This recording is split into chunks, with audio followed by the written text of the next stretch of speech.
Une étape cruciale vient d'être franchie dans le processus de modernisation de la route nationale numéro 1, axe vital pour la connectivité entre Mbuji-Mayi et Mweneditu. La section comprise entre Bena-Bilonda et Benachela, longue de 38,8 km, a officiellement fait l'objet d'une réception provisoire des travaux marquant une avancée significative dans le cadre du programme sino-congolais. Mardi 19 août 2025, la journée débute par une réunion de coordination à la base vie de l'entreprise chinoise Crack7, sous-traitante de Cisco SA.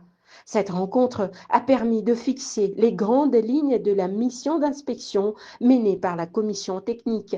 Conduite par l'ingénieur Gilbert Kapukungindu, directeur provincial de l'Agence congolaise des grands travaux pour le Grand Kasaï, la délégation était composée d'experts venus de Kinshasa, des membres de la mission de surveillance de l'Agence congolaise des grands travaux, du chef de division provinciale des infrastructures et travaux publics, d'un conseiller technique du ministère provincial des ITPR, ainsi que du point focal du gouvernement provincial. Tout au long des 38,8 km de route récemment construite, large de 7 mètres, plusieurs arrêts ont été effectués à des points stratégiques.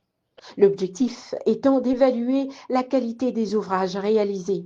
La commission a procédé à une inspection visuelle et physique des travaux, vérifiant également si les réserves formulées lors de la réception technique au mois de mai dernier avaient bien été levées. Cela concernait entre autres la végétalisation des talus, la finition de la chaussée et l'installation des panneaux de signalisation en lien avec la SANPR. Globalement, les travaux ont été jugés conformes. Donc nous avons passé en revue les 38,8 km réalisés pour la phase 2 du projet Mbuji-Mayi Mweneditu. Donc ce que nous pouvons retenir, la route elle a été bien faite. Néanmoins, il y a quelques recommandations et réserves qui ont été mises à l'endroit de l'entreprise qui seront exécutées pour l'amélioration du projet. La réunion s'est conclue par une dernière réunion à la base VICRAC7 où le procès-verbal de réception provisoire a été signé par l'ensemble des parties prenantes.